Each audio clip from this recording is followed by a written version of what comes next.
Welcome to the Invited Back podcast. I'm Sabbath Kapahu, and I'm so thankful that you have joined me in this space today, wherever it is that you are joining me from, and however it is that you have given me a little bit of your time and space, whether that is listening as you drive or wash dishes or hang out with your kids, or you're watching this somewhere in the world on YouTube. It's the last day of September. We are in the starting blocks of Q4, and I couldn't be more excited about the things that happened as we wrapped up September and Q3 and what is coming up in Q4. And I wanted to invite you along the journey. As I mentioned last month, that is what year 3 of Invited Back is all about. It is about the journey together. I don't know what it's going to look like this third year of business, but I know that one day at a time, as we set our intentions, as we're specific about our goals, what do you want? How will they know? And we surround ourselves with people that can help us and strengthen us in our weaknesses and that can move us along when we might be at a standstill. September was an incredible month. I got a chance to travel from Hilo, Hawaii to San Antonio, Texas. Y'all, my first time in Texas, and it was incredible. I was there for Women's Assembly year 2. We had an amazing lineup of speakers. We had over 450 women gather from across the country and one international country to own it all, to be encouraged and inspired, to lead in our homes, in our businesses, and across our lives by taking responsibility for our emotions, our responses, our feelings, and the way that we are relating our relationships. It was just such a gift. And if I got to see you there and you're listening now, I am so thankful I got to give you a hug in person. I got to meet my nutrition coach. Actually, I met her last year. That is why I say, be careful who you do burpees beside, because that changed my life. I did burpees and met Ann Montgomery for the first time at Women's Assembly 001. And since then, she's become my nutrition coach through First in Nutrition. And she was leading the whole group alongside some other amazing women for morning PT at Women's Assembly. Got to give her a hug in person. My dear friend, LaTanya Sumter, stunned the crowd again. I was going to say blew the roof off, but really it was like we were hanging on every word, and I made some incredible new friends through the speakers there. So I'm excited to see how this next year of preparation plays out and Women's Assembly 003 comes to fruition next September. I also talked about this month of September being one of remembering. And this past weekend, I had a chance to very intentionally and specifically sit in a space of the theology of remembering. And let me share some thoughts with you from that. I've been on a journey of working through my memories, revisiting them to pull out the truth and reshape the response. I should have done something. I tap my shoulders until my counselor tells me to take a deep breath. And then he asks me, what did you notice? I am reshaping some core memories in my body so that they carry low or no emotional hold. The journey of remembering connects us with our past, and it carves a pathway through our current reality in ways that we are often unaware of until we pause. We pause to realize that our memories are shaping our reactions, our responses, our hopes, our dreams, and our day-to-day habits. And in doing so, they are shaping our future and the future of those we journey with. And if I am not aware of the way I remember impacting the way I live in my reality, I risk an unaware life on autopilot. I lost my brother to suicide 6 months ago. And as some of you might know, in the US, September is Suicide Prevention Month, and that is hit differently this year.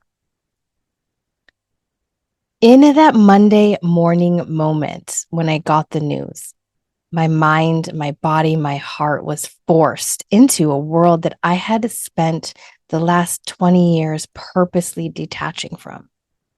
All of the thoughts about what I should have done, what I could have done, what I wanted so desperately for him to know flooded, and the entirety of my reality in that one moment.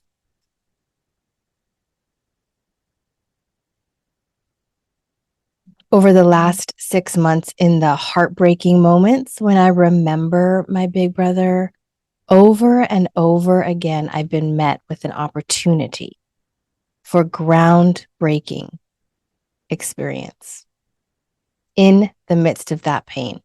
From the business of death to the reality of life and all of the details in between, my capacity for doing hard things has expanded, even in the immensity of the loss.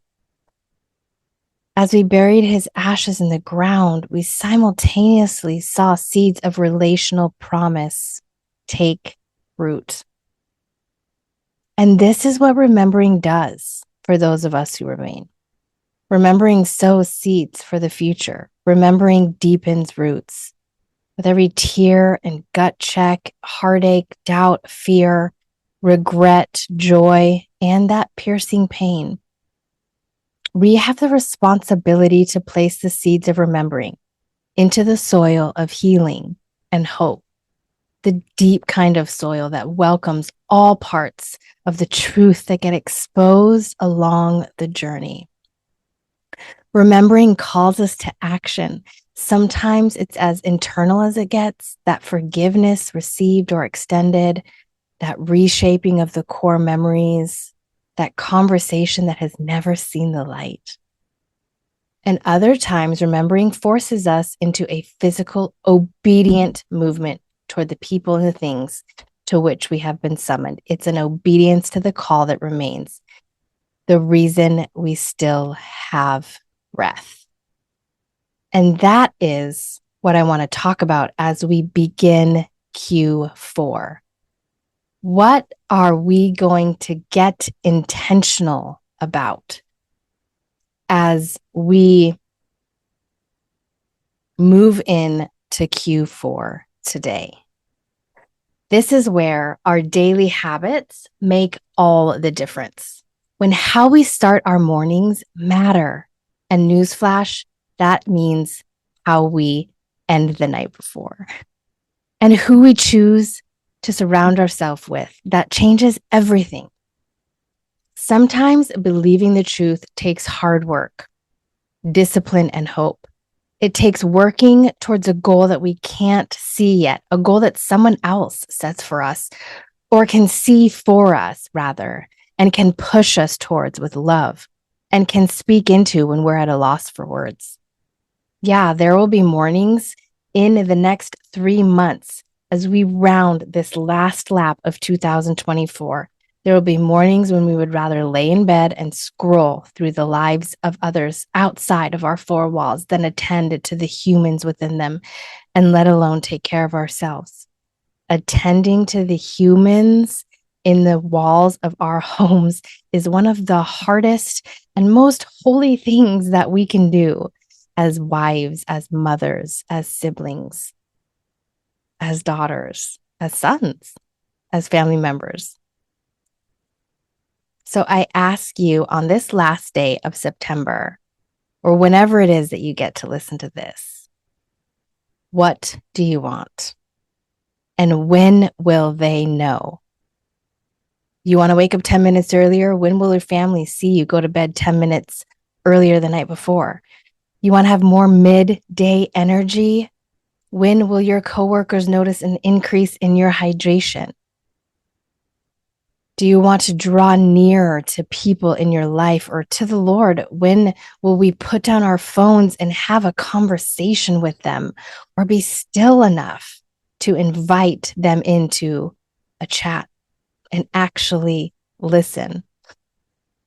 These are small, specific, intentional choices that change the outcome of our days. And they begin with what we think about ourselves and what we believe is possible with the time that we have left. So let us reimagine the possibilities. Let us reinvent the things that we believe about ourselves and others and our ability and their ability to actually change. And let us re-invite each other into the journeys, because we rarely are called alone. We rarely remember alone, and we rarely achieve our goals alone. So let us reimagine, reinvent, and reinvite together as we press on forward into Q4 and this last lap around 2024. I am cheering for you. I am here for you. Reach out if I can support you anywhere that you are spending time on social media at Sabbath Kapahu or at Invited Back. Aloha until next time.